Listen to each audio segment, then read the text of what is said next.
You're listening to The Drew Yari Show.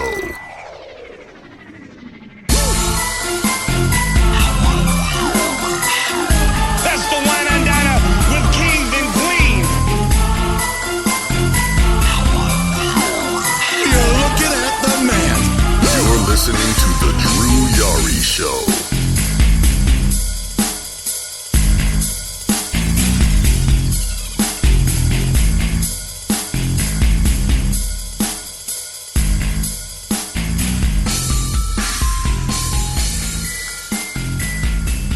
Hello guys, welcome to another show here on Wednesday, October the 16th. Oh man, my throat's kind of stuffy. And welcome to another episode of my podcast, which is the Drew Yari Show. And the Wednesday Night Wars continue yet again. Oh boy. I don't think I've ever seen a bad NXT show in a while. Whether it's the takeovers or even the whatchamacallit, the regular shows. Even the regular shows are fun to watch. Tonight was not that good. I mean, it wasn't bad. NXT tonight wasn't bad. It just wasn't very good. It wasn't as good as, say, past shows. What's going on, Danny? And then AEW, we'll have fun dissecting that debacle of a show. Doing pretty good, Danny. How you doing, man? So I guess we can start with NXT. I don't think I'm gonna go through match by match and dissect every match. I'll just probably talk about the show as a whole. Not very good. Not as good as it should be. A little underwhelming, in my opinion. Finn Balor, he's supposed to be on the show, but he hasn't been on in 2 weeks since he debuted. And yes, they're trying to save him for something. They don't just want to... Anthony, turn off your mic. Or wait, you're on your phone. Never mind. No, Anthony, Tony, turn off your mic.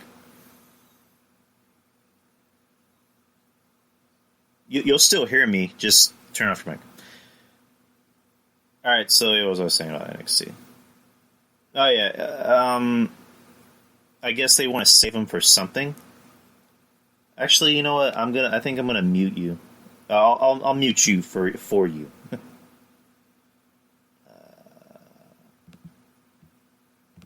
Okay, there we go. So they want to save him for something interesting, I guess. I guess we just assumed it was going to be him and Adam Cole, which that doesn't seem like the case. It looks like it's going to be Ciampa versus Cole. Okay. So when the fuck is that going to happen with Finn and Cole? I mean, are they going to make it a triple threat, or are they just going to have Finn debut after the match? I don't know. Donovan Dijak versus Keith Lee was fun. I like watching those two work. Two big guys. I mean, Keith is more of a big guy. Dijak's he's more of a tall, muscular looking motherfucker that can obviously beat the shit out of you in a real fight. I mean, the match was good. The match was very good. But we've seen these guys fight before. So, and again, it's not like I'm not trying to be a snob. I'm not trying to be one of those wrestling snobs or anything like that, but I kind of like to see these guys maybe fight other opponents. That's just me. So they went out there, had a pretty good match, ended in a no contest or a DQ because Roderick Strong came out. The whole point of the match was it was supposed to be. I think it was supposed to be Velveteen Dream versus Roderick Strong next week or this week. And then Roderick Strong got beat up by Undisputed Era. So William Regal decides to make, Dijak and Lee the number one contenders match for Strong's title. So Strong comes out, attacks, I believe it was Dijak. So it ends in a disqualification, and then William Regal ends up making it into a triple threat for next week. So it's going to be for a triple threat for the North American title, for Roderick Strong's North American title against Donovan Dijak and Keith Lee, which it's obvious how that's going to end. It looks like it's going to be a very good match, but it's going to end in Lee and Dijak knocking each other out and Strong going for a pin. Like, that's literally how it's going to end. Dennis Spear are going to get involved somehow. What happened next? And then the main event ended up being I forget his name. Elias Priest. Matter of fact, before the main event, it was Killian Dane versus, I'm forgetting if his name was Bo. Is that like a Chinese-Japanese wrestler named Bo, who the week before was squashed by Trevor Lee, who I think his name is like Cameron Grimes. He was Trevor Lee in Impact Wrestling. Now he's Cameron Grimes, who I don't know what they want to do with him. He seems talented. I like him, but a lot of his matches just they begin and end with him just going for some double knee strike. So last week he ends up jobbing to Grimes, and then Killian Dane comes out and beats the shit out of him. So then this week they go out there and have a competitive match. I think the match was maybe like 7 minutes. And it's just like, to me, it's just common sense. It's like, the week before, this motherfucker jobbed out to another guy. Like, a matter of fact, he wasn't even just jobbed, he was squashed.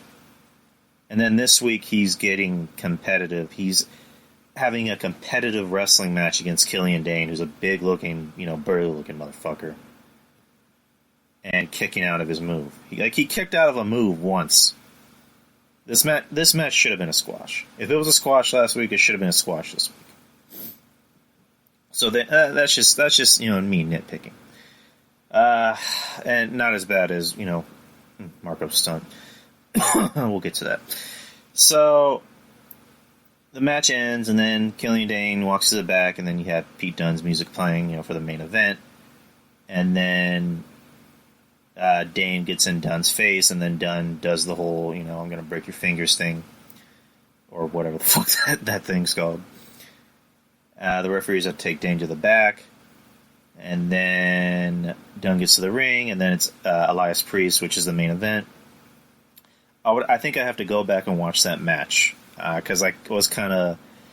This whole channel flipping thing is... It's a little tiring, because you're not sure what you're missing.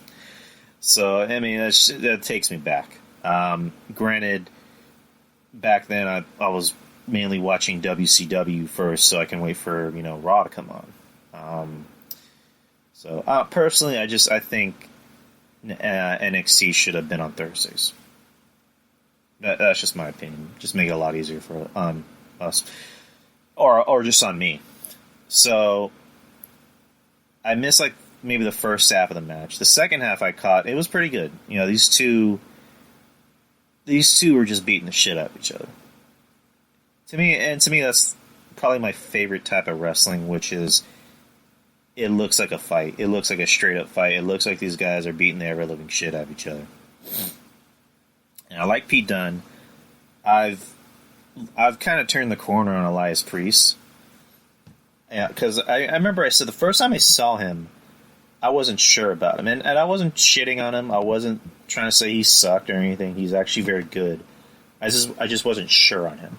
Now I'm 100%, or maybe not 100%, maybe 80, 85%,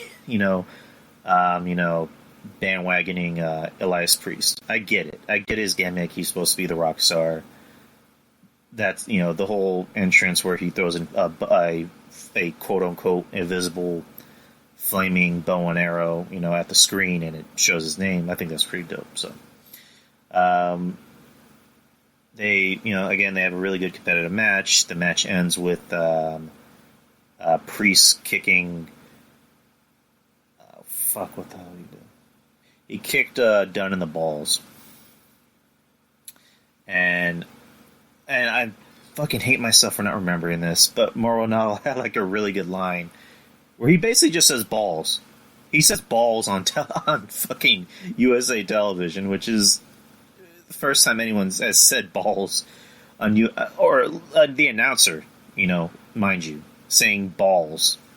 And he used it in some type of pun, and I'm killing myself that I didn't write it down. So kicks him, Priest kicks him in the balls, goes for his move, pins him, and then that's your main event on NXT. Again, the show was okay. It was a little underwhelming. It wasn't one of the better NXT shows that I've seen lately. Now we get to AEW Dynamite. The beginning to end was just not... Beginning, middle... Oh, man. This is how bad the show was because it's fucking with my words. Beginning, middle, and end was just not very good. The beginning tag match, which was... okay, here's how the tag... Here's what already kind of was just pissing me off. So, they had the tag tournament, and it's... what the fuck is their name? SoCal Uncensored, which is Frankie Kazarian, Christopher Danielson, and Christopher Daniels, not Danielson, and then Scorpio Sky, who's like, I guess their manager or their side guy, or he's like the Xavier Woods, So it's just Daniels and Kazarian that come out. Lucha Brothers come out and beat the shit out of them. They end up, power driving or power bombing Daniels onto the ramp. They go for Kazarian, and then Scorpio Sky comes out. So, okay. Alright, imagine it's you and your friend, and you're beating the shit out of these two guys. Just imagine, put yourself in a scenario. You're beating the shit out of these two guys. And then their third friend, just a friend, just a guy, a lone guy, after his friend's already getting the shit beat out of him, chases after you and your friend. Two guys. So one guy versus two guys. The one guy chases after the two guys. What would you guys do in this situation? Like, the rational answer would be that you beat the shit out of him, too. That would be the rational answer. But you know what actually happened? Scorpio Sky managed to chase away Phoenix and fucking Pentagon. And he didn't have a steel chair. He didn't have a lead pipe. He didn't have a sledgehammer. Didn't have a flamethrower or a machete. Or machete. He had nothing. He just fucking ran after him and they ran away. I mean, that wasn't even like the worst thing that happened to the Lucha Brothers, in this night. We'll get to that, definitely. So, Scorpio Sky ends up taking Daniels' spot. They go out there and have a match, and... Or not against the Lucha Brothers. Lucha Brothers had another match, but... It ended up being SoCal Uncensored versus the Best Friends, which is Trent Beretta and Chuck Taylor. And I didn't know that was Chuck Taylor. I thought that just thought that was some random. I know who Trent Beretta is. He was in WWE. So the match wasn't that good. It did nothing for me. There wasn't really anything exciting about it. I was able to catch Private Party and the Young Bucks match and Private Party from last week because I know a lot of people were talking about it, and it was pretty good. I liked it. The best match I've seen so far on AEW television. So, SoCal Uncensored wins, which, again, begs the question, who's supposed to be the heel and who's supposed to be the face?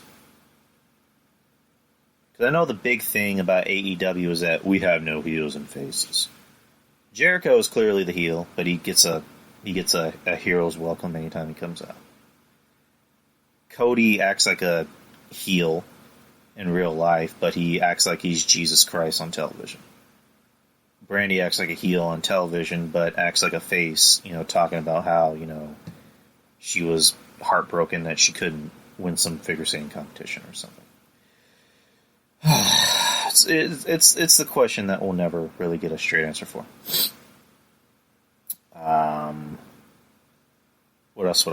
What else happened tonight?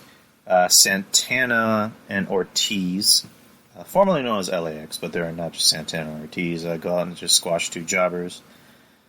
I mean, that was about it. And then Jericho gets on screen and announces that it's going to be Santana and Ortiz versus the Young Bucks at Full Gear, which is November the 9th on a Saturday. So, won't be able to see that. I'll try to catch it. I'll pay money to see that. And by pay money, I mean one of you guys better give me a fucking link. Or not. What happened after that? Oh, yeah. The tag match that we're all fucking... That I have a lot to say about it. So, Luchasaurus is apparently injured. So, in Luchasaurus' place, it's Jungle Boy and Marco Stunt, who versus the Lucha Bros, Pentagon and Phoenix. So, I have never seen Marco Stunt wrestle. I've never seen Jungle Boy wrestle either. I've heard nothing but good things about Jungle Boy, but Marco Stunt I've never seen wrestle, and I hope I never have to see him wrestle again, or have him be anywhere near a wrestling ring again. This motherfucker has no business being in a ring. It is embarrassing to see him in a ring. And before anyone, has a meltdown, saying, oh, but Rey Mysterio had muscle. Rey Mysterio could work. He looked believable out there wrestling against Kurt Angle, or Chris Benoit, or Eddie Guerrero, or The Undertaker. It looked good out there because Rey could work. Marco Stunt he cannot work. Marco Stunt looks like he looks like somebody's little brother. It's like my girlfriend's cousin's son. I don't know if he's like 13. He's 13, 14. He outweighs Marco Stunt by a lot. And he can probably beat the shit out of Marco Stunt. I hope I never have to see him wrestle ever again. It looked embarrassing seeing... It was embarrassing and almost kind of broke my heart to see a guy like Pentagon, who I kept hearing rave reviews from everyone, from the Soup, from everyone, saying this guy's a killer. I would see him in matches against, Matt Riddle on the Indies. I'd see him against... he'd have these barbaric, hardcore matches against, what the fuck is that guy's name? Sami Callihan. I'm probably saying his name right. Sami Callihan in Impact. He had a pretty good match with Sami Callihan in Impact. The guy was a killer. He looks like a guy that could beat the shit out of anyone. And he's having to sell for a child. For literally a fucking child. And it's embarrassing. Fucking Phoenix and Pentagon should have just went in there and beat the shit out of him. Jungle Boy looks more believable because Jungle Boy actually looks like a man. He looks like a person. He looks like somebody that should be wrestling. I don't have a problem with Jungle Boy. He looks physically fit. He's fine. Not fine like fine. Fine, just like he's fine. He's fine where he's at. Marco does not belong in a ring. He should maybe be I don't know, maybe like a manager, or maybe some type of on-screen personality that that the heels and the baby faces beat the shit out of.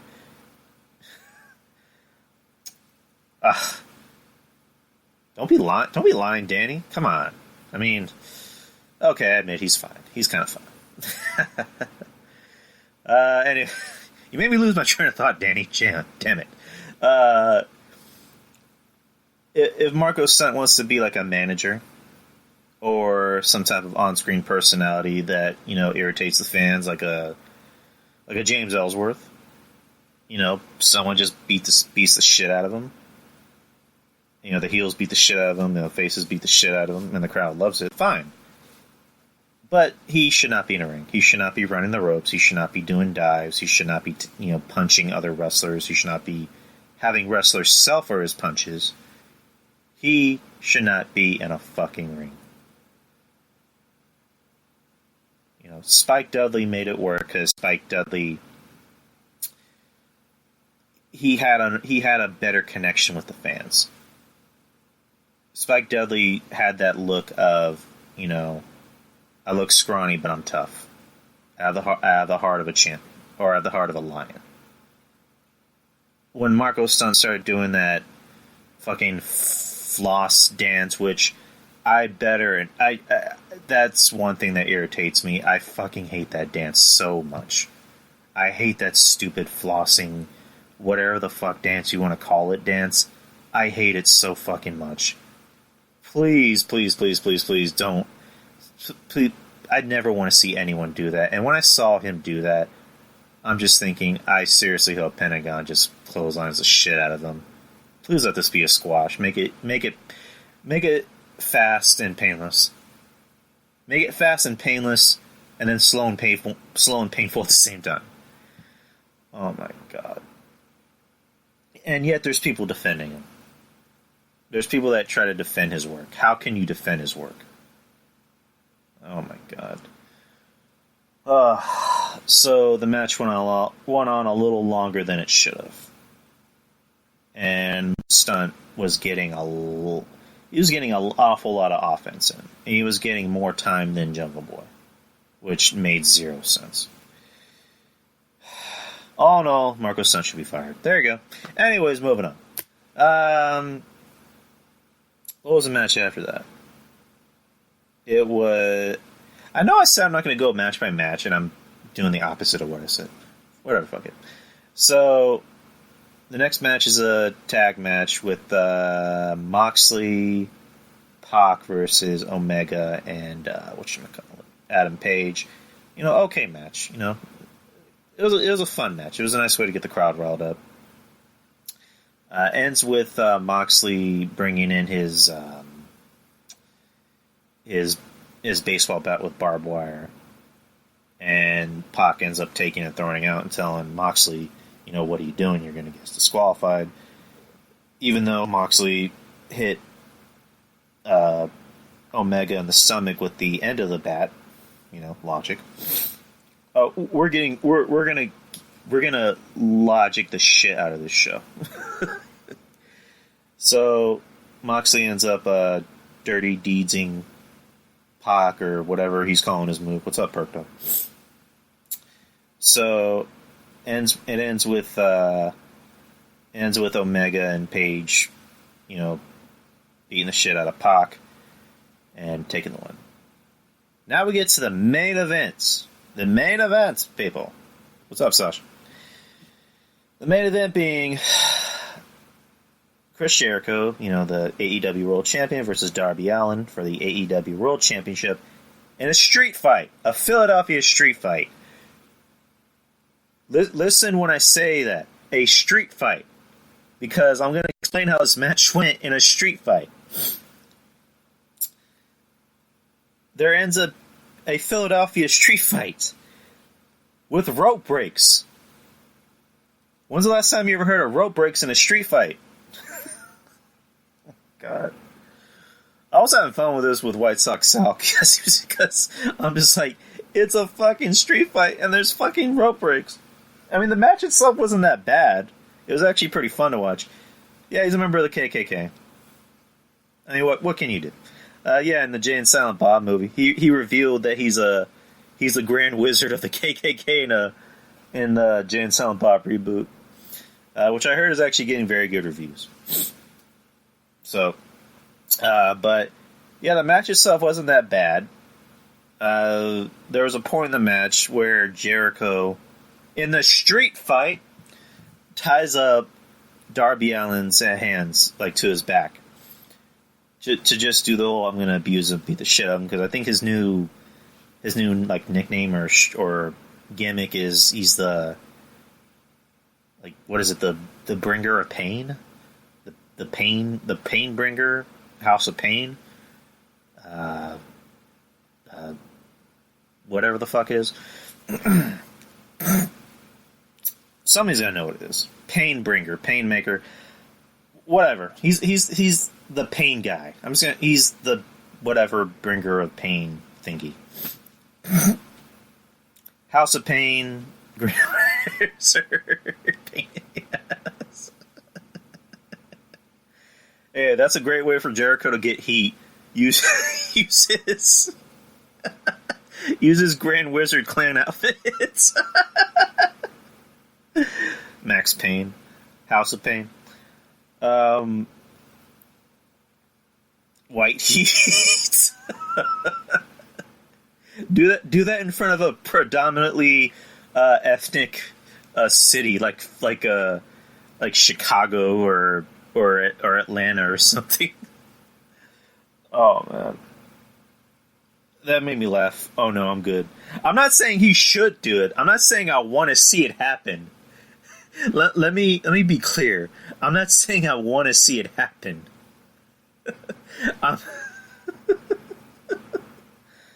Oh man. As a matter of fact, the AEW fans love AEW so much that I think they would have cheered for it. Okay, that's going a little too far. I take that back. Next PPV is White Lash. Anyways, go back to the match. The Philadelphia Street Fight. So there's another rope break in the Street Fight. And then during the match, Darby Allin starts to get a little offense in. The end of the match ends the Street Fight with Darby Allin going for some move off the top. Jericho distracts the referee. He distracts the referee during the Street Fight, while Jake Hager, behind the referee's back, punches Darby Allin in the face while the referee doesn't see during the Street Fight. So Jericho goes for the Walls of Jericho, and Darby Allin, well, he can't tap out, but he just says, I quit, or I give up, or whatever.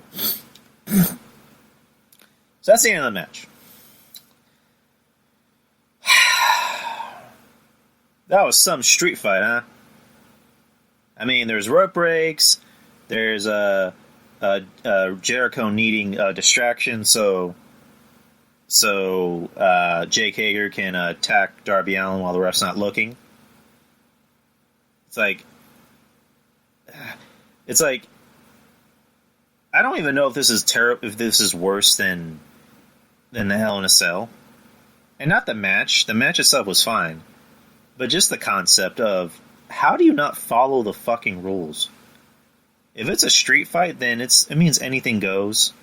No holds barred. Yeah, Vince Russo. There you go. Danny. Vince Russo. Did Vince Russo have some type of influence on this match? Did he get hired by AEW under a surname? It's like, oh my god. That was bad. Rince Cujo. Rince Vuso. Or since root. I'm bad at that. I'm just gonna stop. So far, this is just. I'm hearing a lot of people say WCW, almost like WCW 2000 bad. I mean, that show was tonight's episode of AEW. That's WCW 2000 bad. Actually, you know what? I would say TNA Impact from 2010, 2011 bad.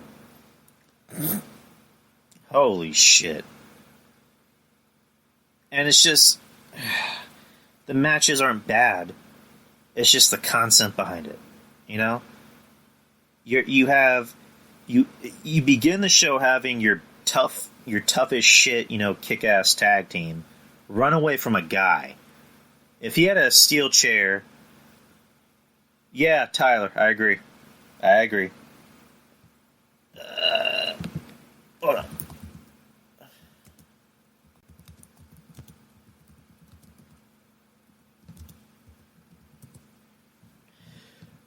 You begin the show having, and yeah, I haven't really spoiled anything for Tyler because he hasn't.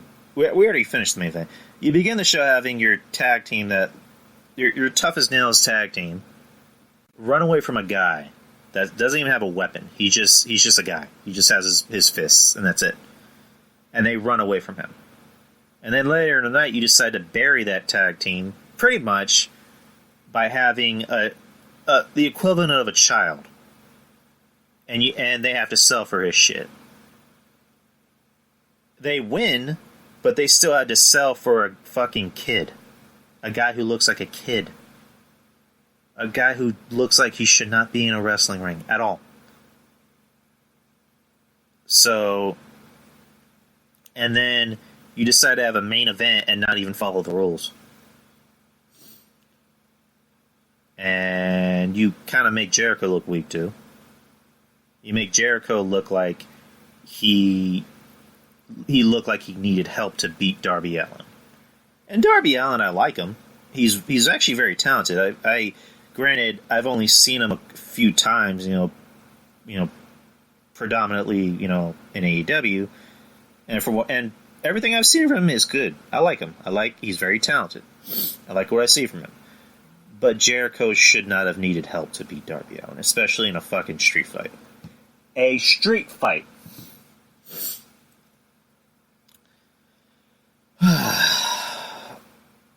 Oh no. I mean, okay, here's how the match should have gone. I don't have a problem with Darby Allin being competitive with Jericho. Darby Allin, I'd buy him over fucking Marco Stunt. Very Triple H circa 2003 with Evolution. Well, I don't know about that, Danny. And how I think it is like a lot of the guys he was facing Triple H during that period. Who was he facing? I forget. It was like was it Rob Van Dam, Scott Steiner, Booker T, and then, you know, Kevin Nash and Goldberg and Kane. It made sense that he needed help. For Triple H, it made sense because you're going against guys that are bigger than him and tougher than him, and, you know, more popular and better in the ring than him. So it made sense, you know, because Triple H was the heel, you know. For Jericho, he should not have needed help beating Marco Stunt. And, you know, again, my beef with the match is that I have no problem with it being competitive, with Marco Stunt getting some offense in. He looks like someone who can be a sympathetic babyface. I'd buy him over Stunt. I mean, the match should have ended with Allin looking like he's going to win. And then, you know, fucking you have Allin, or not Allin, you have Jim Ross, you know, on the mic, you know, going fucking apeshit crazy. Like, oh my God, Allin's going to do it. He's going to do it. He's going to do it. And then Jericho, you know, being the clever veteran he is, you know, finds a way to, you know, get a win. That's how the match should have ended. And then just have the rest of the Inner Circle beat the shit out of him. Like, that's really how the match should have ended. So, I don't know. They made a lot of guys look weak. In my opinion. They made Jericho look weak. They made Pentagon and Phoenix look weak. Are they still keeping track of wins and losses? Dealing with the Judas effect? He won with the walls of Jericho, Danny. So I don't even think. Wait, is it the Judas effect? Is that like that punch or clothesline or something? Yeah, all right, he didn't use that move. He used the walls of Jericho. But yeah, that was your show. That was your AEW show. NXT maybe had the slightest edge tonight, but overall, both shows weren't that good. Yeah, it's a pretty weak move. It's almost as bad as it's maybe a little better than when John Cena was doing that weird Super Saiyan punch move, whatever the fuck it was that he kept trying to do. But both shows are pretty underwhelming tonight. AEW more. I already have a feeling that tomorrow that it's going to come out that AEW on the ratings, that they got a better rating than NXT. I mean, I can already see it. It's pretty much going to happen. You know, NXT, you know, I say it ad nauseum, it's the better show. It has better names. It has better people that I want to watch. And it's a WWE show, but NXT has always been treated like it's its own brand, it's its own entity, it's its own company. You know, and you know, as much as people want to shit on Triple H has been a huge help in that, because you can say what you want about him.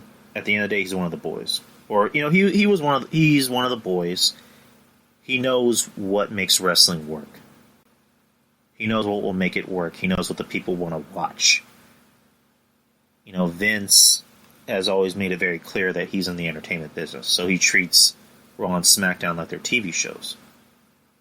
Maybe not SmackDown now, but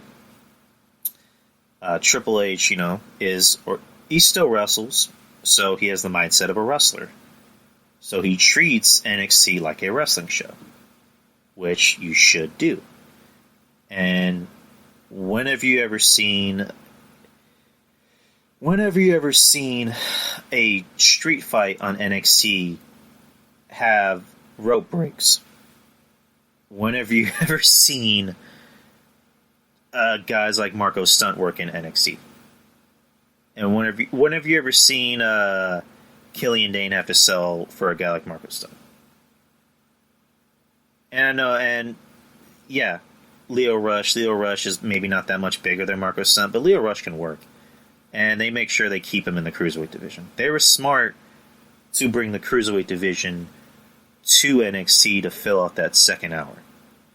So they don't keep them separate, but they kind of let them do their own thing at the same time, which is good. Not like before when they brought in the Cruiserweight, you know, division and they just literally kept them separate from everyone. So, yeah, trademark. With AEW, I've said this ad nauseum. They need to create stars or to get stars. Their only option is to create stars, because they can keep winning the ratings, but at the end of the day, you need somebody that people can watch and go, hey, that guy's on that show and I want to watch it. It's like any other TV show. You watch a certain television show, or you watch a movie because so-and-so is in that movie. You watch the Marvel movies because you like Captain America, and Captain America is in the Avengers. Or you watch horror movies because you want to see such and such get their head chopped off. You know, you watch your favorite TV show because there's that certain guy on the show who's a piece of shit and who needs to die, and who's been on the show a lot longer than he should have been. And you're waiting, you're counting down the hours and the episodes so you can see him finally fucking die. It's like, alright, who watches Sons of Anarchy? Or whoever watched Sons of Anarchy? Alright, guys, play nice.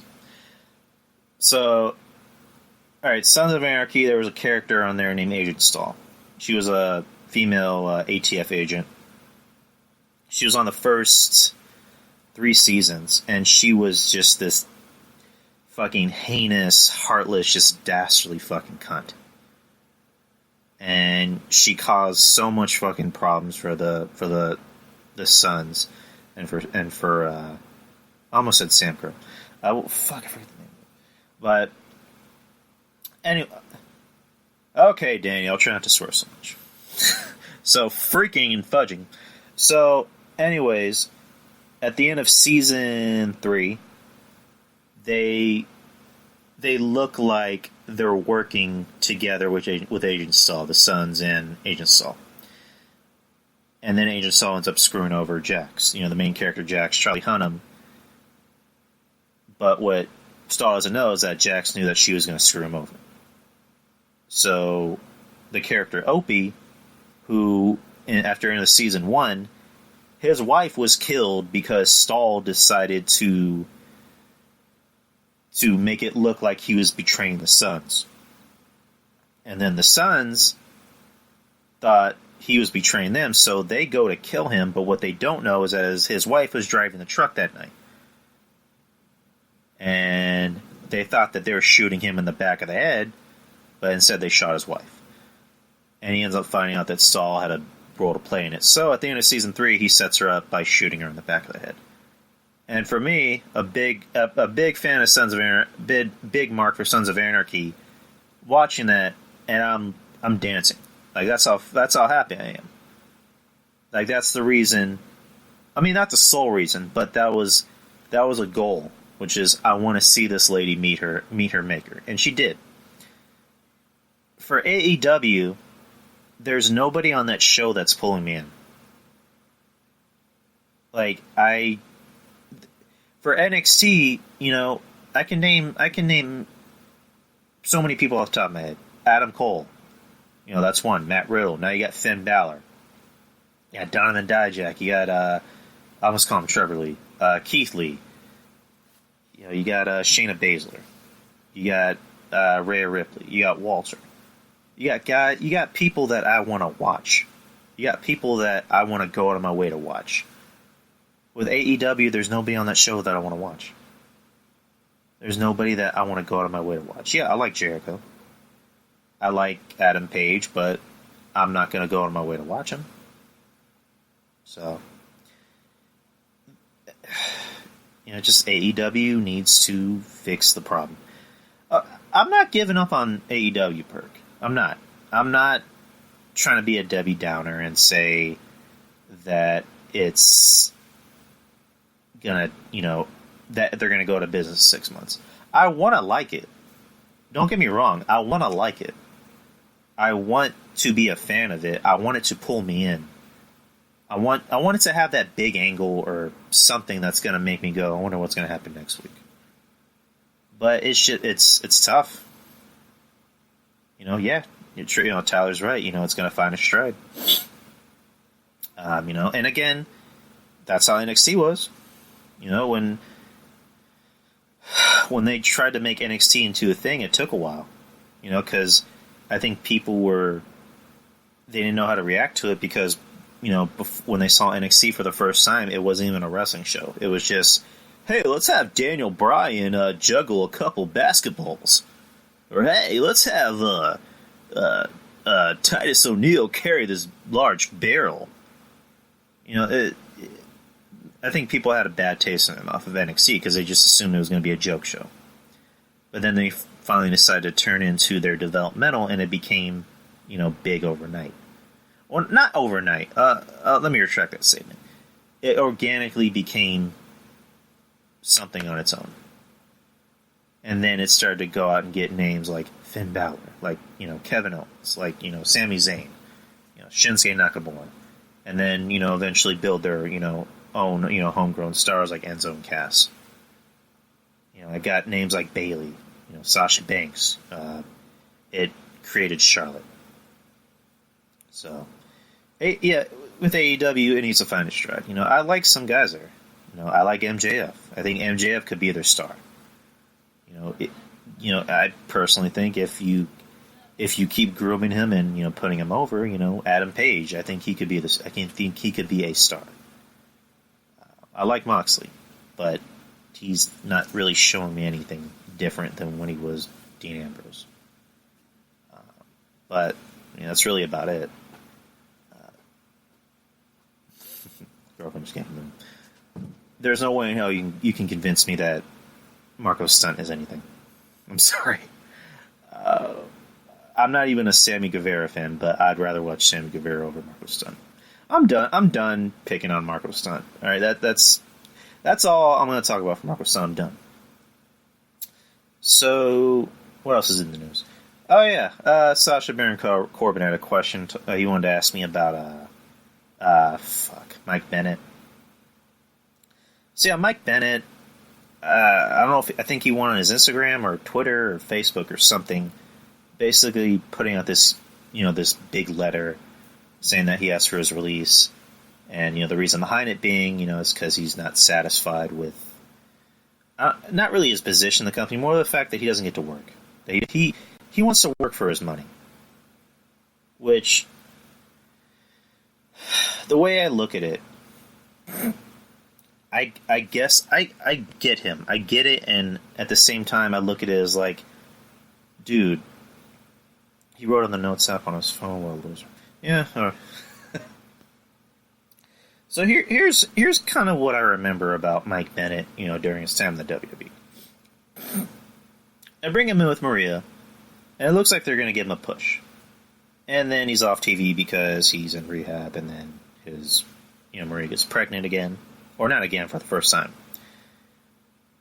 And then he's brought back in another role, and this time it's to make him look like a little pussy.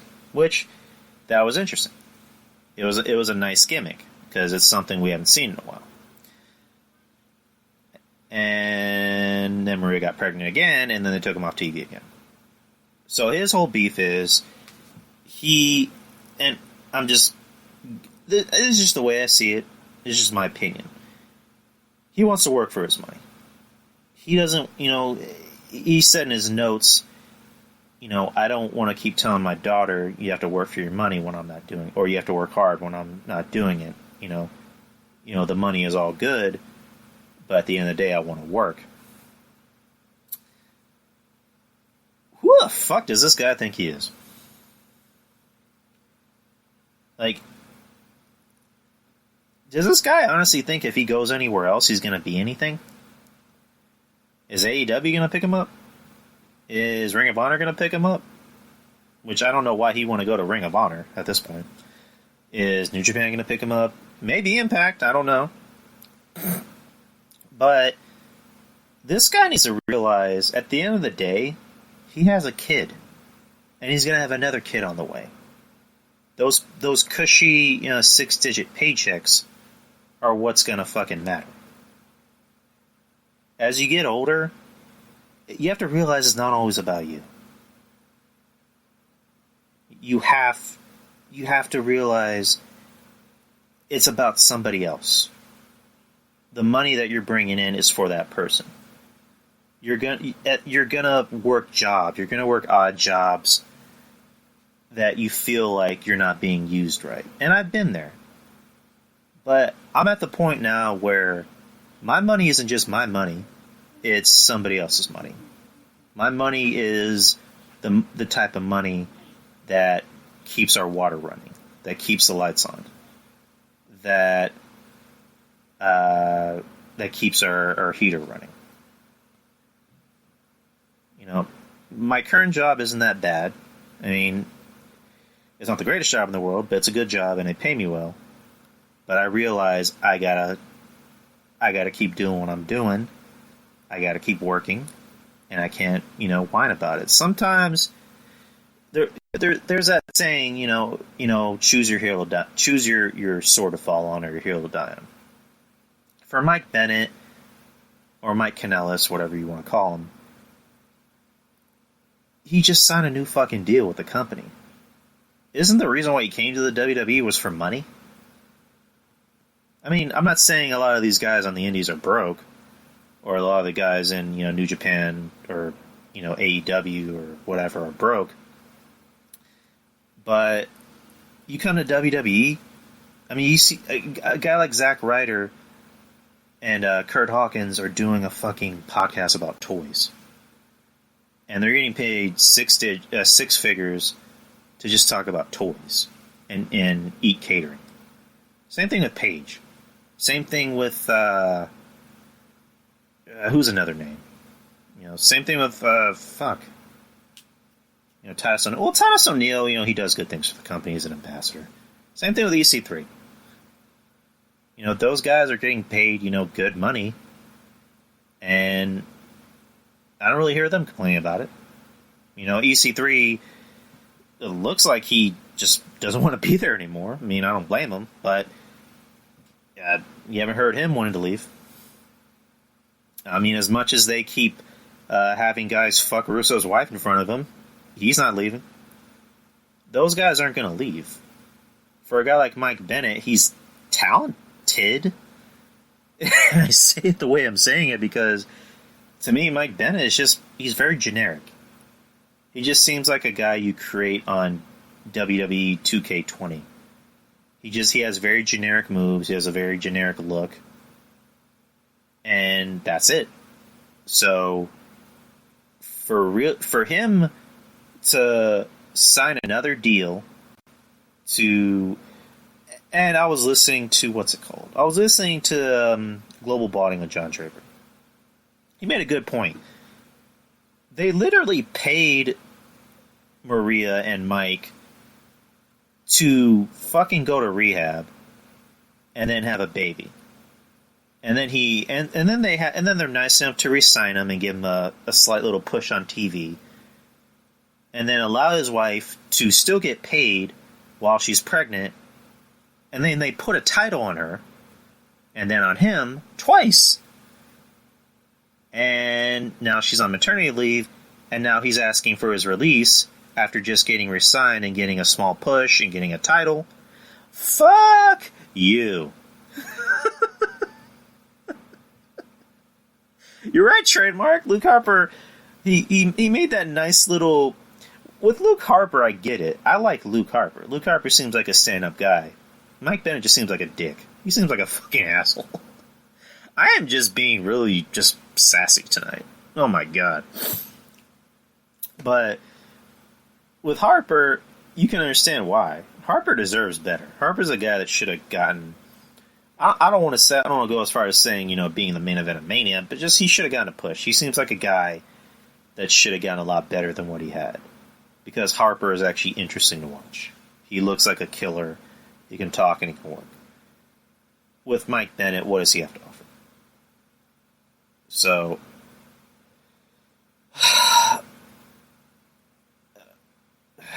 I don't know what they're going to do with Mike Bennett. I mean, they should have fired him a long time ago.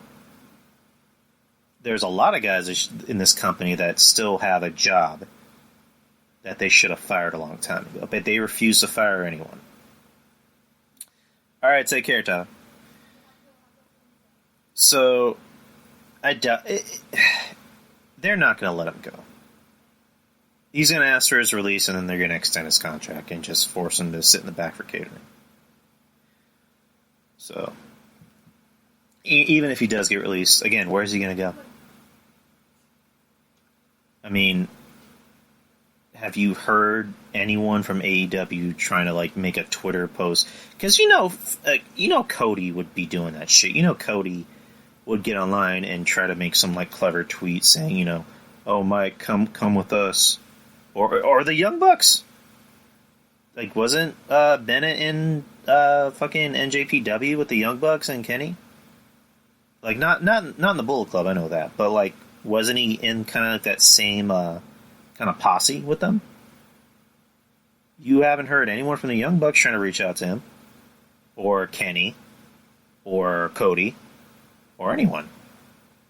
Maybe they know something we don't, or maybe they know something we already know.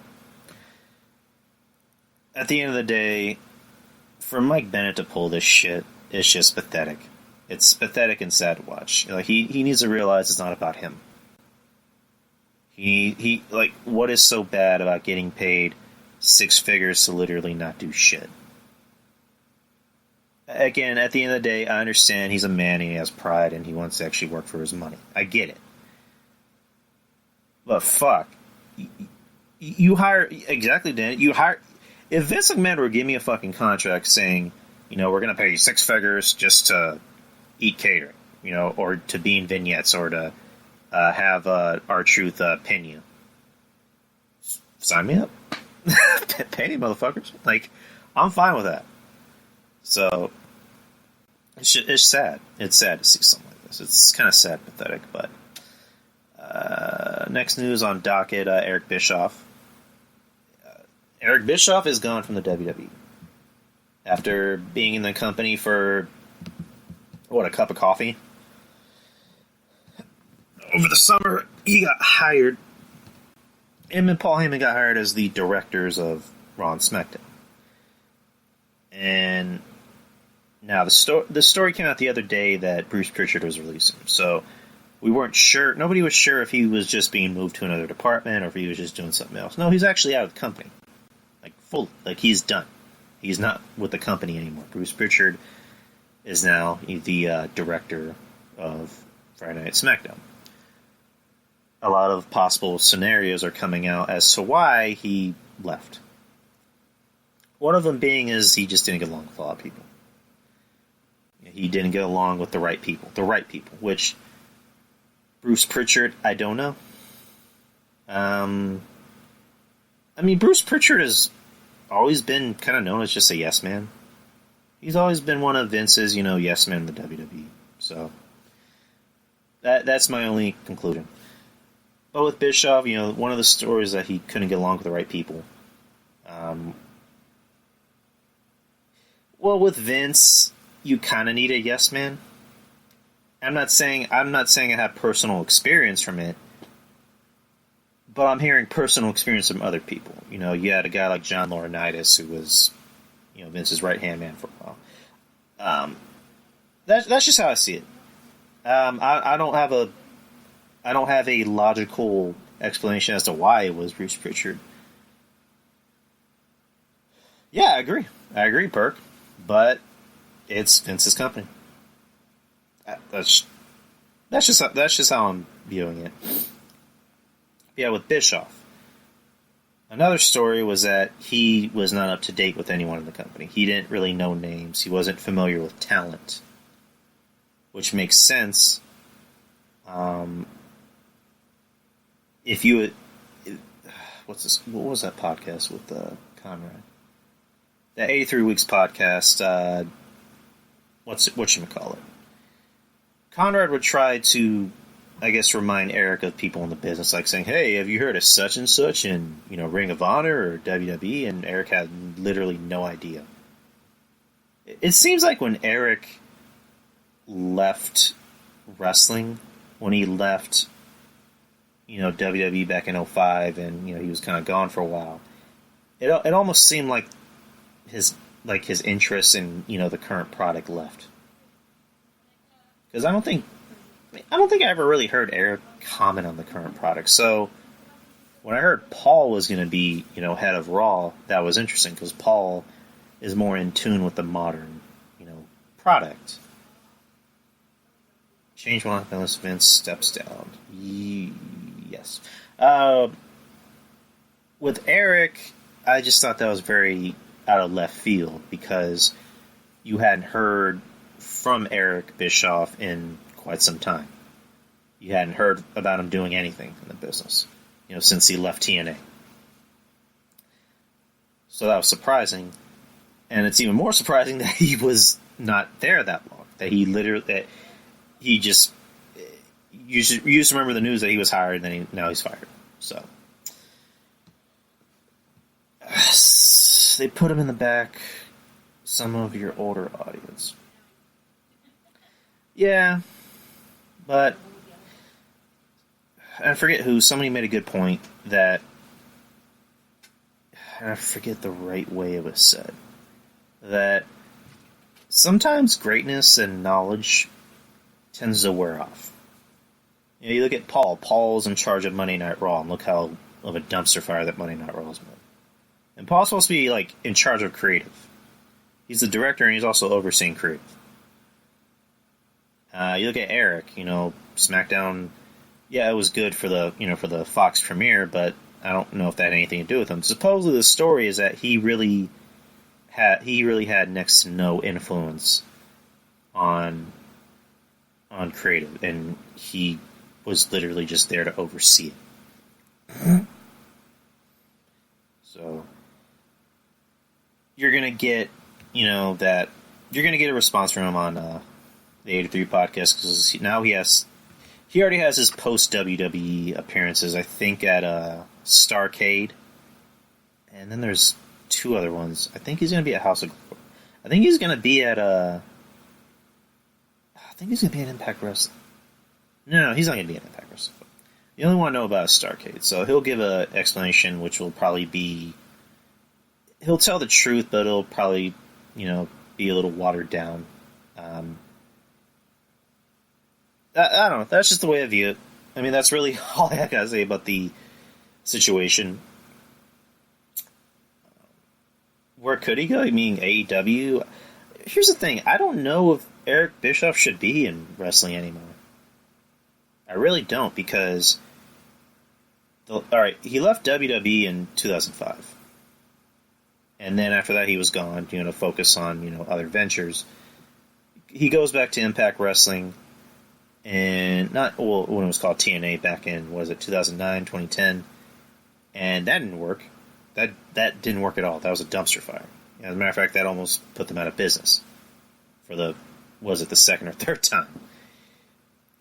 Eric is just not in touch with the business, and it's pretty obvious that he's not. Paul Heyman is in touch with the business, so it works for him. As the business has evolved, Paul's evolved. His ideas don't work as well as they used to, but he still is at least up to date with everybody in the company. You ask a lot of the younger wrestlers, in the back, they will tell you that Paul will go out of his way to give me advice. If I ask him an opinion, he's honest about it. With Eric Bischoff, how many younger wrestlers have you heard talk about Eric Bischoff? I mean, the only people you hear talk about Eric Bischoff are from WCW. You don't hear... I mean... I'm pretty sure if, Ali tried to ask Eric Bischoff for advice, on how to have a better promo, Eric Bischoff is thinking, who is this guy? Again, I'm supposed to know. He's one of the talent, right? But I don't think Eric Bischoff should be in business again. I'm not saying... Yeah, that's what I'm saying. I think Eric's kind of done the business. He really should just focus on... Because doesn't he have an actual outside job? Because I know he brews his own beer, right? Or something like that. Or he has his own TV thing with the kid from Wonder Years. So he should focus on that and just stay away from wrestling. Because it seems like he's not... his mind isn't there anymore for wrestling. It seems like he doesn't have the patience, and at the same time, he's not paying attention to what's currently going on. Not just in the current product, but anywhere outside. You know what I mean? So, that's enough Eric Bischoff. What else can we talk about? I guess non-wrestling news. Kevin Feige. Kevin Feige is now literally the king of Marvel. He was announced that he's not just overseeing the movies anymore.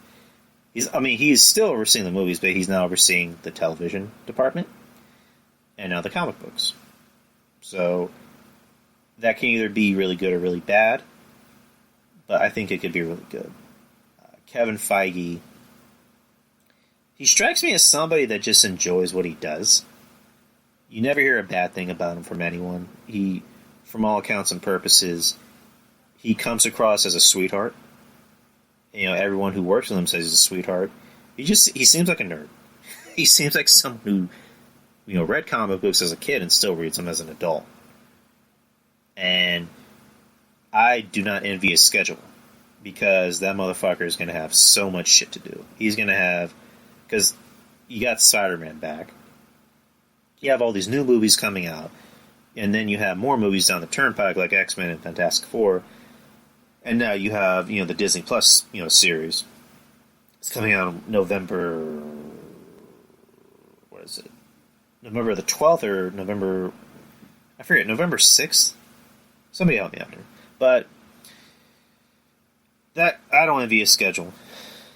I wouldn't be surprised if this guy has to, schedule bathroom breaks with how busy he is. Or if he even gets any... Or if he even does go to the restroom. Or if he even sleeps at all. If it came out that Kevin Feige only gets at least 2 hours of sleep a night, I would not be surprised. This guy cannot afford to take breaks. So, As long as the movies are good, as long as they keep putting it out. Marvel already has my money. One word: cocaine. Yeah, or speed, or adrenaline. Pick your poison. I mean, at the end of the day, Marvel has my money. They already have my money. Marvel anything, DC anything, they already have my money. They're with Disney. Disney's an evil, heartless corporation, but at the same time, they're always going to have my fucking money regardless. So, what else can we talk about?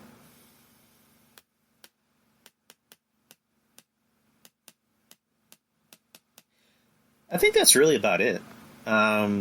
If there's anything you guys want to ask me, feel free.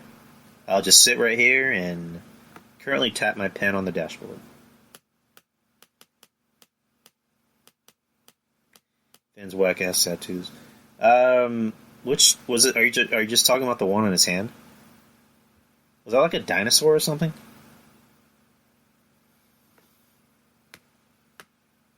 Oh, I didn't see the other one. I just saw the one on his hand. So are they like matching tattoos?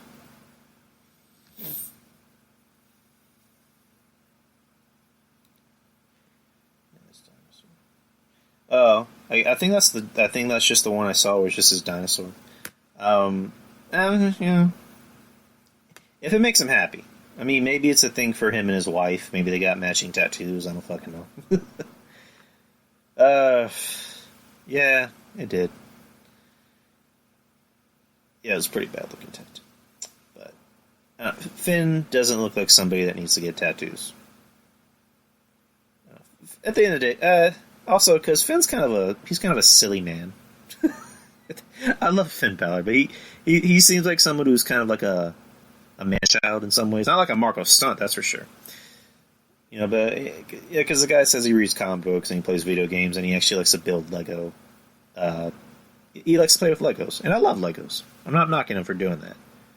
He's a silly man, as am I. I'm a silly man-child. So, oh man, should have got some water. Anyone want to ask me anything? Any wrestling related questions? Movie related questions? Anything related questions? I will just sit here for the next 5 minutes and tap my pen on my dashboard.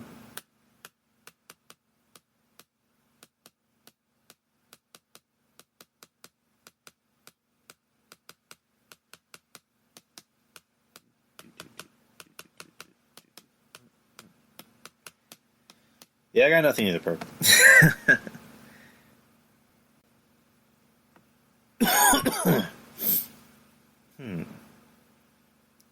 Nothing is off limits. Absolutely, nothing is off limits. Oh, NWA. There you go. I have not watched the new episode yet. I watched last week's episode, which was the first one, and I loved it. And here's the weird thing: is like, it was not like, and it's nothing like AEW, because AEW was hyped the fuck up. With NWA, they didn't hype it up at all, because all you knew was that they were getting a show on Facebook and YouTube.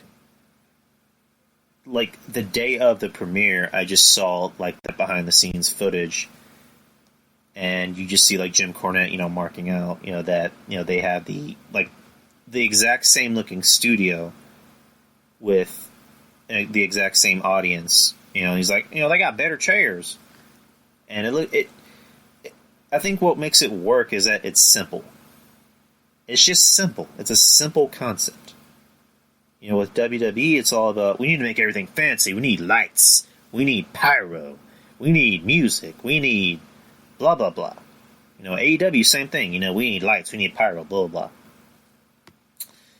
blah. With NWA, it's just like, we're going to make studio wrestling. We're going to have just wrestling. We're not going to have dives. There's no dives in this, man. There's no dives in NWA. There's no people that look like Marco Stunt. It's, if you're a wrestling fan, you want to see guys that look like guys. You want to see guys that just go out there and fight and beat the shit out of each other and talk. If you want to see something that's treated like a sport, NWA is gonna work for you. I'll be honest. I think my only knock against it is that it has a very thin roster.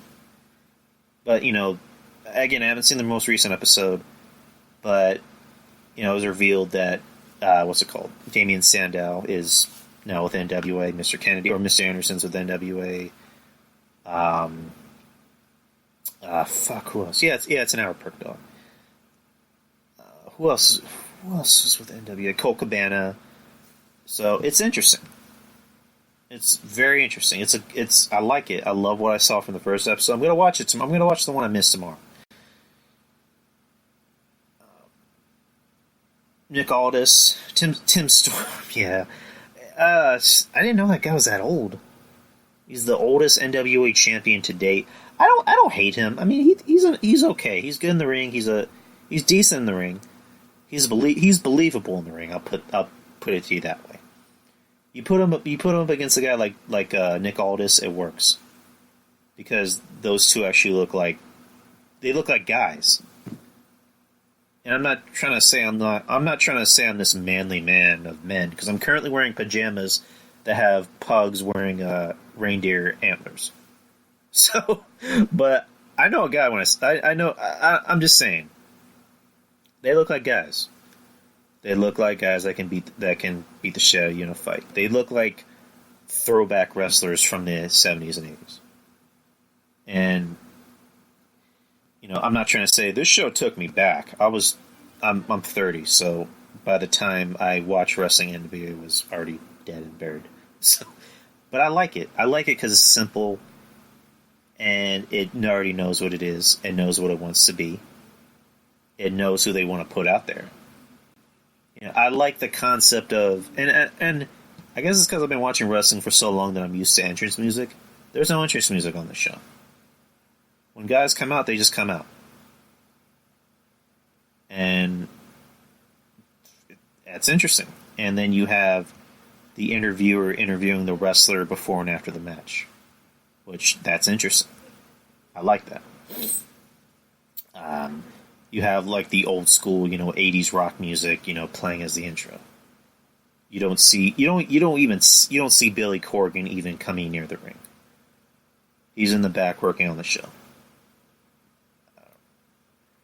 Where else do you think Morrison's going to end up on? I think he's going to come to WWE. Personally, I'd rather see him in NXT. Yeah, NXT. He could benefit more from coming to NXT because he would have better matches.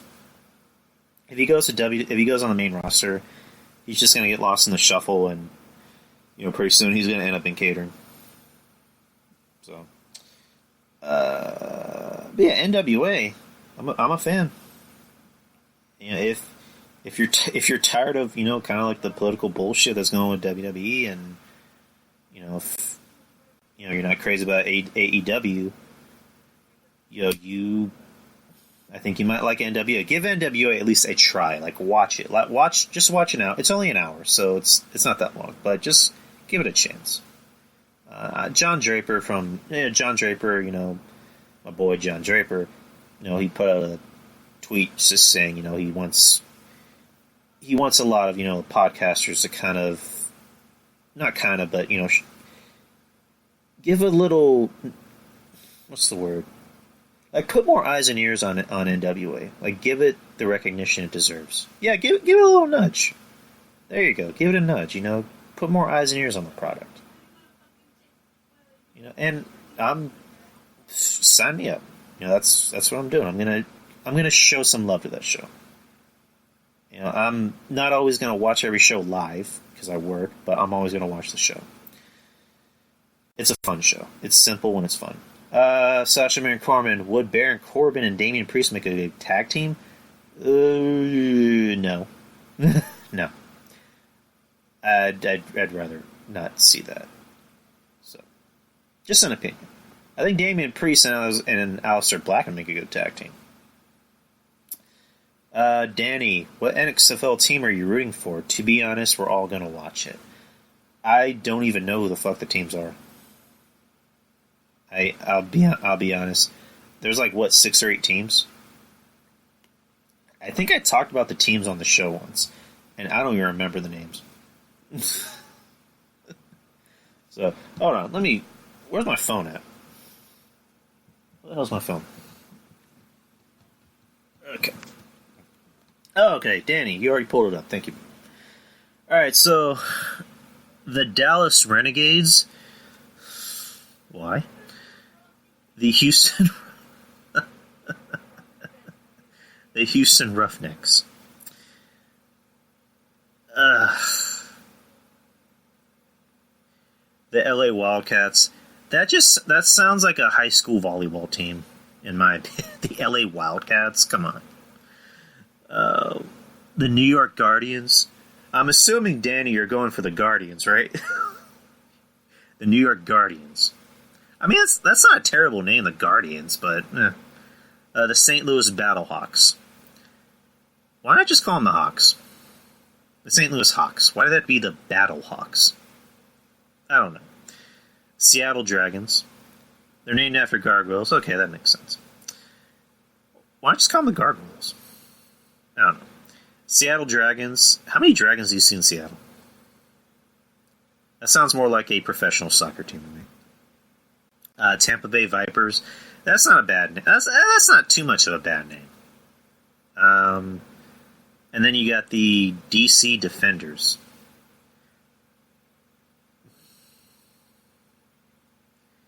I don't work in creative, so I mean, it's not. It wouldn't be my first name perk. It wouldn't be the first, name I'd name a team. But Roughnecks. I don't know. They don't have a San Antonio team in there, but Randy Orton should be sponsored by the Vipers. I think wouldn't that be the problem as to why they got canceled in the first place? Like, wasn't the problem with XFL was that they kept trying to add too much of a wrestling influence to it, and they wouldn't let it breathe on its own? Because they had that documentary about it on 30 for 30, and someone said that like one of the main reasons why fans seemed to lose interest was the fact that they assumed it was going to be like WWF meets football, and that they were going to be wrestlers, playing football or something. Imagine if Dallas was the Defenders. The Detroit Model TS. Alright, here's something interesting. So, what are some other cities that you think deserve a team? And what would their team name be?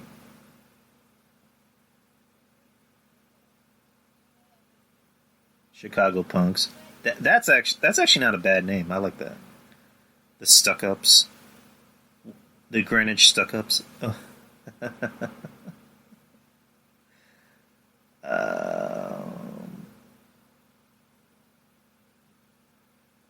Oh man, I just had a fucking name in my head.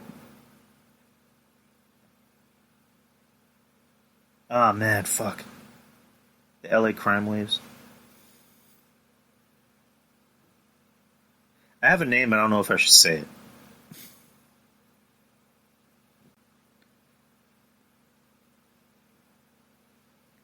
The El Paso Legals.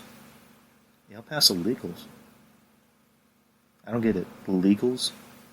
Oh, Perk Dog, come on. Come on. Funny, but come on.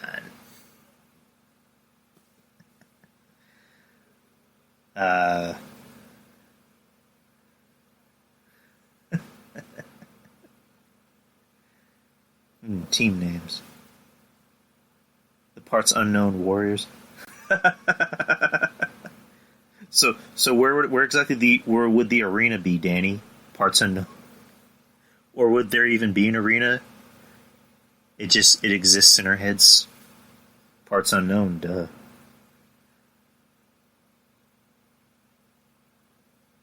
Like the mayor of Parts Unknown is gonna build a giant stadium in the middle of nowhere.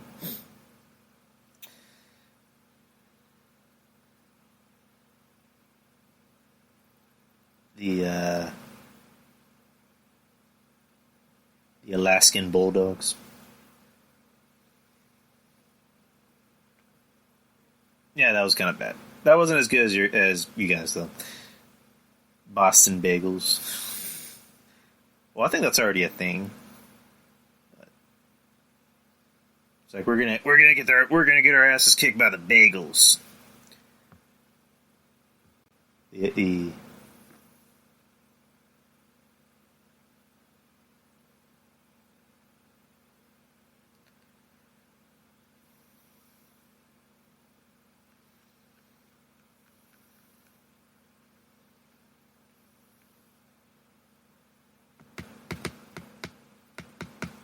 Utah Senators. I'm just watching you guys make up names.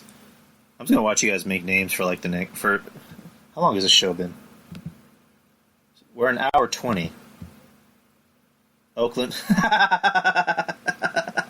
the Oakland Raiders. It's like might as well put them in fucking the NFL,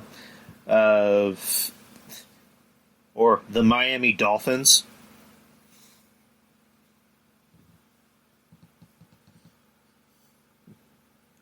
The Cleveland Cavaliers.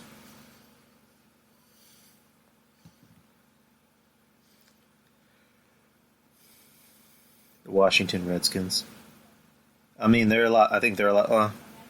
Yeah, that sounds about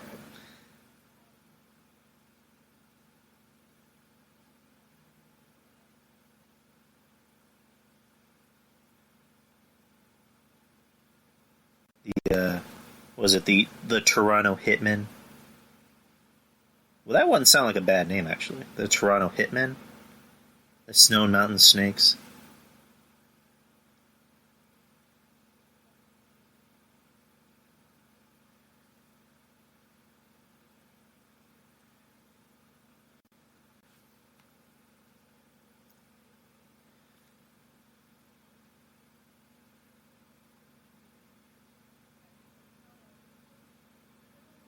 Calgary Hitmen. Yeah, I like that one.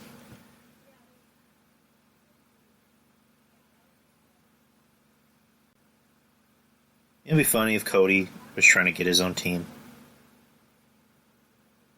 Oops, that's a hockey team. Oh, it is? The Calgary Hitmen? It's a hockey team?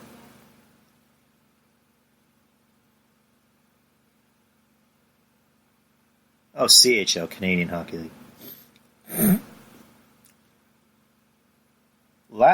Was it last year or the year before is when I really started getting to hockey. I was never a fan of hockey before, and then I watched it, and what's it called? I instantly became a fan of the Vegas Golden Knights. And it's just, I don't know, something about them just kind of like brought me to them. I guess it's because, yeah, come on. Yeah, I'm a bandwagoner, so what? Deal with it. I just liked them. I just like them. They're just teams that you like, and yeah, I just liked them. What can I say? I just like them. They're my team. They're the team I root for. I call them the Knights. Golden Knights just sounds too Wayne Newton. Oh my god. There's a couple other teams I like. I like the Bruins. Since I'm a Texas guy, I go for my Texas team. So, Dallas. I have a thing for Boston. Like, I've always been a fan of, Boston or just Massachusetts in a whole. I like the Celtics. And you guys are probably going to hate me for this. I like the Patriots. I'm a Patriots fan. Perp Dog is just like, fuck this guy. So, Hey, I'll watch the Rangers. I'll be a Rangers fan. I'll give the Rangers a chance. Baseball, I'm not a big fan of. I've tried giving baseball a chance. I'm just not a fan. It's just not for me. Soccer again. I would probably watch baseball over soccer. At least baseball is a little bit more exciting than soccer. I know a lot of people love soccer. I just don't see I just don't see it. I don't see what is so interesting about soccer.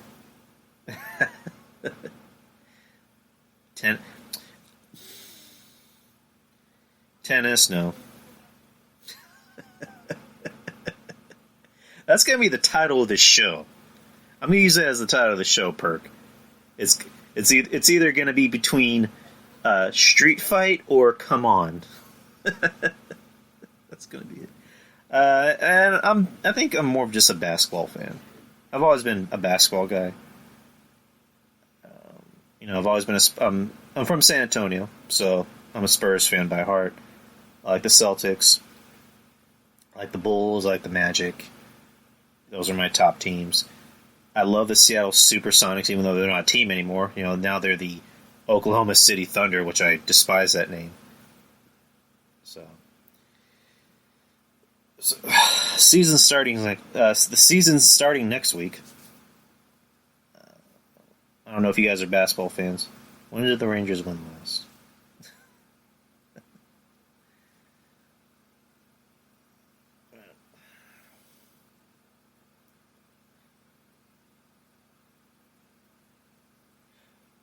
Because I know I had the NHL app, so I haven't been paying attention to. Has the season even started? The NHL season? Because I know the preseason started, but has the actual season, the actual main season started? Okay, yes. So I'll give the Rangers a chance, and I'll give the Red Wings a chance. I'll do it for you guys. I like the Knights. I like the Knights. What can I say, Danny? I'm just a fan of the Knights and the Bruins. I'll give for you and Trez. I'll give the Rangers a chance. How about that? I'll give them a chance just for you guys. And then Perk, I'll gotta say I do like the Knights. Well, no, the Wings do suck this year. I'll still give them a chance. I like to have options. Yeah, I've been trying to buy a hockey jersey for a while. Or just get some Knights memorabilia for a while, but it's just I never have money. And now that I'm actually making money, I still don't have money. You can't have 20 teams, Drew. I can have whoever I want, damn it. So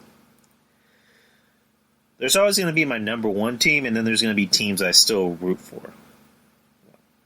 I don't know. Again, I'm new to hockey. So, whoever I like at first, I'll end up liking. Drew, hit me up after the show on a website where you can get a $30 jersey. Interesting. I'll definitely do that, Danny.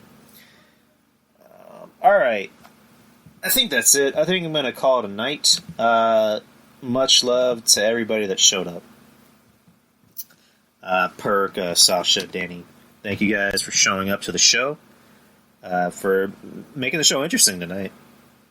I like talking sports. Next week, I'm going to have a friend of mine, Anthony, on the show, where it's going to be an interesting show because first half of the show is going to be more of a sports-related show.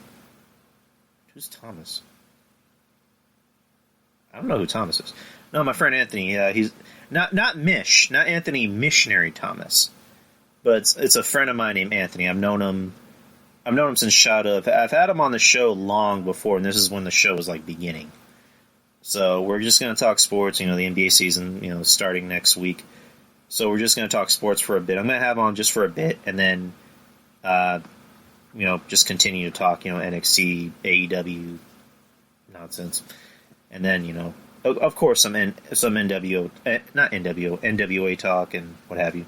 So the show is going to be kind of split in two, where the first half is going to be about sports, basketball, and then the second half is going to be about wrestling and stuff. So, much love to everybody who showed up tonight. Thank you guys. Much love to Wrestling Soup. Make sure you head on to their Patreon. For just $5, you can get all types of cool shit. DTKC with Don Tony Kevin Castle. Make sure you head to their Patreon for just $5. You can get shows like Castle Chronicles with Kevin, his solo show. You can also get Dark Chronicles with Kevin and our very good friend Trez. I want to get her back on the show. Danny, tell Trez I want her back on the show immediately. Texas Podcast Massacre, if you're a fan of horror movies, whether they're modern or even, from yesteryear, or even D movies, like those really bad D movies, these guys make it entertaining. They just put out a new one. I don't think it's on... Actually, it's on their website. You can probably listen to it on their website or YouTube, but they just did one where they're talking about Blade.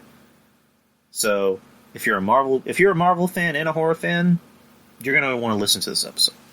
I'm waiting for that episode to fucking drop, soon, on, Google Play. Who else?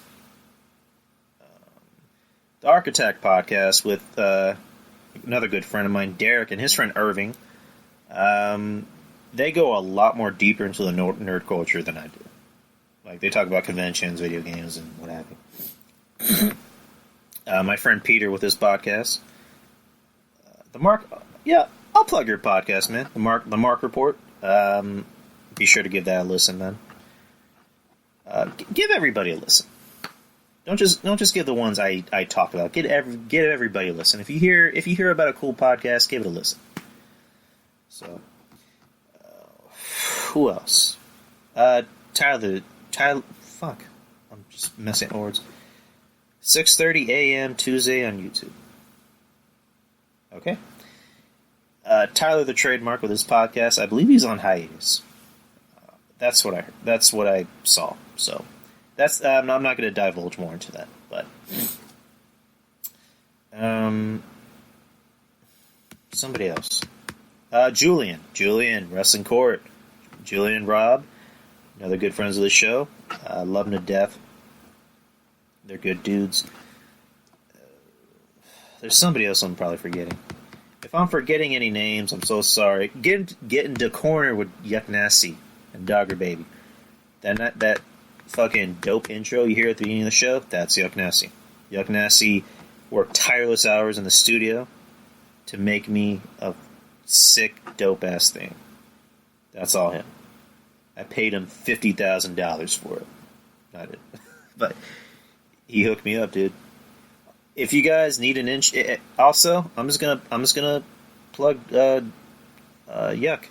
If you guys need an intro, if you guys need work on an album, or if you're an artist, or if you're a podcaster like me, or a YouTuber, and you need somebody to make you a dope intro, get in touch with Yuck Nasty. He's the guy you want to talk to. He's the guy you want to talk to.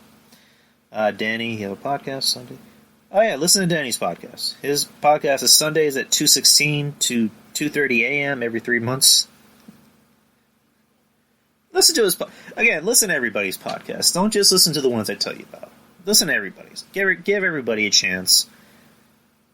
Everybody's good. Everybody's good at something. If you like podcasts about sports, if you like podcasts about wrestling, if you like podcasts about horror movies or gardening or makeup, there's always going to be somebody that can fill that void.